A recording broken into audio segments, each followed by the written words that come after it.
Row matrix किसको कहते हैं? जैसे कि यहाँ लिखा हुआ है, a matrix is said to be a row matrix if there is only one रो।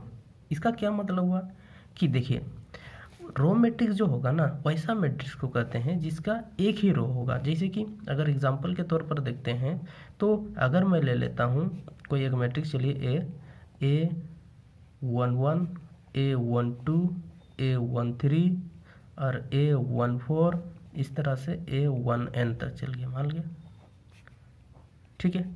तो ये जो मैट्रिक्स हुआ, ये मेरा कहलाएगा रो मैट्रिक्स कहलाएगा। क्यों? किसमें देखिए, इसमें एक ही तो रो है, ठीक है, ये वाला एक रो है और कुछ नहीं है। तो इस तरह के मैट्रिक्स को कहा जाता है हम लोग का रो मैट्रिक्स। और एक एग्जांपल ले लेते हैं, जैसे कि मान लिया 1 2 3 4, ये क्या कहलाएगा? ये भी आपका रो मैट्रिक्स होगा, ठीक है, जिसमें कॉलम एक है, सॉरी, जिसमें रो एक है लेकिन कॉलम कितने हैं? 1 2 3 4, तो 4 हो गया। समझ में आ गया? अब रो मैट्रिक्स को ही कहा जाता है रो वेक्टर। क्या कहते हैं? रो वेक्टर भी कहते हैं इसको, रो वेक्टर भी कह सकते हैं। नेक्स्ट लिख लेते हैं कॉलम। तो कॉलम मैट्रिक्स क्या होता है? देखिए, कॉलम मैट्रिक्स एक ऐसा मैट्रिक्स होगा, देखिए एक ऐसा मैट्रिक्स होगा जिसमें कॉलम की संख्या क्या होगा? एक होगा। देखिए, there is only one column, ठीक है ना, वैसे वाले मैट्रिक्स को कहा जाता है कॉलम मैट्रिक्स। फॉर एग्जांपल ले लेते हैं फिर से, चलिए ए इज इक्वल टू कोई एक ले लेते हैं, कुछ भी, 1 2 3 4। देखिए ये 1 बाई कितना, सॉरी 4 बाई 1 है, 4 गो रो है, 1 2 3 4, 4 गो रो हो गया। कॉलम कितना है? 1 तो 1 हो गया। तो इसको कहते हैं कॉलम मैट्रिक्स। इसी को ही कहा जाता है कॉलम वेक्टर भी, ठीक है, कॉलम वेक्टर भी कह सकते हैं इसको, कहीं कहीं आपको देखने को मिलेगा कॉलम वेक्टर। तो कॉलम वेक्टर में एक ठो कॉलम होगा, रो वेक्टर में एक ठो रो होगा, ठीक है। रो मैट्रिक्स और कॉलम मैट्रिक्स पढ़े, ये सभी टाइप्स हैं रेक्टेंगुलर मैट्रिक्स के, है ना, रेक्टेंगुलर मैट्रिक्स के। रेक्टेंगुलर मैट्रिक्स अगर आपको नहीं पता तो पिछले वीडियो में मैं बताया हूँ, उसको जा करके देख सकते हैं, डिस्क्रिप्शन में लिंक दिया गया है, ठीक है। चलिए, तो डायगोनल मैट्रिक्स। अब ये जो डायगोनल मैट्रिक्स है, ये टाइप्स है किसका? स्क्वायर मैट्रिक्स का। किसका? स्क्वायर मैट्रिक्स का एक टाइप है ये डायगोनल मैट्रिक्स। क्या होता है देखते हैं। तो square matrix whose elements except the diagonal element are 0, है ना। देखिए, एक ऐसा स्क्वायर मैट्रिक्स होगा जिसके सभी एलिमेंट सिर्फ क्या होगा? डायगोनल एलिमेंट को छोड़ करके सभी क्या हो जाएंगे? 0 हो जाएंगे, ठीक है। जैसे कि ए आई जे इज इक्वल टू 0 मैंने लिख दिया, क्योंकि आई नॉट इक्वल टू 0। मतलब क्या हुआ? अब दिखाते हैं आपको। चलिए एक मैट्रिक्स ले लेते हैं, ठीक है, 1 0 0 0 2 0 0 0 4। देखिए, तो यहाँ पर 3 रो हैं और 3 कॉलम है कि नहीं? 3 रो 3 कॉलम, तो 3/3। तो हम जानते हैं स्क्वायर मैट्रिक्स में रो और कॉलम बराबर होते हैं, तो रो और कॉलम बराबर हो गए। देखिए, तो रो और कॉलम बराबर हो गए, ठीक है। अब इसमें बोला है कि डायगोनल एलिमेंट को छोड़ करके बाकी जितने भी एलिमेंट्स होंगे वो 0 हो जाएंगे। तो देखिए, यहाँ 1 2 3, ये 3, ये डायगोनल है मेरा, प्रिंसिपल डायगोनल, इसी डायगोनल में ही एलिमेंट्स है, बाकी क्या है? 0 है। तो देखिए, यहाँ पर A11 पे 1 हो गया, A12 पे 0 हो गया, क्योंकि यहाँ पर नॉट इक्वल टू का साइन में भी दिया है। देखिए, अगर 1 नॉट इक्वल टू 2 है तो ये 0 हो जाएगा, ठीक है। तो ये था आपका डायगोनल मैट्रिक्स, समझ में आ गया। उसके बाद आता है आपका स्केलर मैट्रिक्स। अब ये जो स्केलर मैट्रिक्स है, ये भी टाइप है इस डायगोनल मैट्रिक्स का। क्या कहलाएगा? डायगोनल मैट्रिक्स का टाइप है, या तो बोल सकते हैं ये स्क्वायर मैट्रिक्स का ही एक टाइप है, ठीक है। कैसे? देखिए, a diagonal matrix is said to be a scalar matrix if diagonal elements are equal.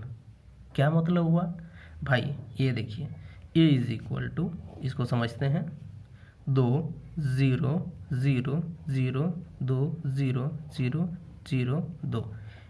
देखिए, ये भी 3/3 का हो गया, इसके जो डायगोनल एलिमेंट है देखिए कितना है, 2 2 2 करके दिया है, 2 2 2, ये क्या है, बराबर है। तो यही वाला बोला है कि डायगोनल एलिमेंट्स आर इक्वल। तो देखिए 2 2, इसीलिए इसको कहा जाता है स्केलर मैट्रिक्स। समझ में आ गया। तो स्केलर मैट्रिक्स बोलेंगे कि डायगोनल एलिमेंट का ही एक स्पेशल टाइप है, या तो बोलेंगे कि स्क्वायर मैट्रिक्स का एक टाइप है। आइडेंटिटी मैट्रिक्स, ठीक है ना। अब ये आइडेंटिटी मैट्रिक्स क्या होता है भाई, देखिए आइडेंटिटी मैट्रिक्स जो होता है यही स्केलर मैट्रिक्स का ही टाइप होता है। कैसे, देखिए स्क्वायर मैट्रिक्स, ठीक है ना, ऑर्डर m/m इसलिए दिए हैं क्योंकि रो बराबर है कॉलम के साथ, तो m/m करते हैं, is called an identity matrix if diagonal element are 1 and rest are 0। मतलब क्या, खाली डायगोनल एलिमेंट में 1 होंगे, बाकी सब क्या होंगे, 0 होंगे। तो ऐसा मैट्रिक्स को कहा जाता है आइडेंटिटी मैट्रिक्स। अब इसको कहा जाता है यूनिट मैट्रिक्स भी, ठीक है ना, ध्यान से देखिएगा, यूनिट मैट्रिक्स भी कहा जाता है, ठीक है। अब एग्जाम्पल के तौर पर दोस्तों देखते हैं, तो चलिए एक मैट्रिक्स ले लेते हैं। देखिए तो 1 0 0 0 1 0 0 0 1, देखिए तो ये 3/3। तो यहाँ पर देखिए ये डायगोनल एलिमेंट्स क्या हैं, 1 है। तो ये कहा भी है कि diagonal elements will be 1 and rest are 0, तो बाकी सब 0 हो जाएंगे। तो ये हो गया आपका डायगोनल एलिमेंट, सॉरी ये हो गया आपका आइडेंटिटी मैट्रिक्स। अब ध्यान से देखिए यहाँ पर स्केलर मैट्रिक्स में 2 2 2 था भाई, 4 4 भी हो सकता था, 6 6 भी हो सकता था, ठीक है ना। अगर 1 1 हो जाता तो वो कहलाता आपका आइडेंटिटी मैट्रिक्स या तो यूनिट मैट्रिक्स कहते हैं, ठीक है। अब देखिए यहाँ पर है आपका नल मैट्रिक्स, नाम से ही पता चल रहा है नल मैट्रिक्स मतलब क्या होगा ही नहीं, देखते हैं। अब मैट्रिक्स देखिए ये भी आपका m/n, देखिए ये रेक्टेंगुलर भी हो सकता है और स्क्वायर मैट्रिक्स भी हो सकता है, दोनों हो सकता है, ठीक है ना। तो is called a matrix if all elements are 0। मतलब क्या, दिखाते हैं आपको, a इज इक्वल टू 0 0 0 0, देखिए ये 2/2 का हो गया। तो यहाँ पर सभी एलिमेंट्स क्या हैं, 0 हैं, तो ये क्या कहलाएगा आपका नल एलिमेंट, नल मैट्रिक्स, ठीक है। या तो हो सकता था ये a इज इक्वल टू 0 0 0 0 0 0 0, देखिए ये कितना ऑर्डर का हो गया, 2/3 का हो गया। तो स्क्वायर मैट्रिक्स भी हो सकता है और रेक्टेंगुलर मैट्रिक्स भी हो सकता है, ये ना।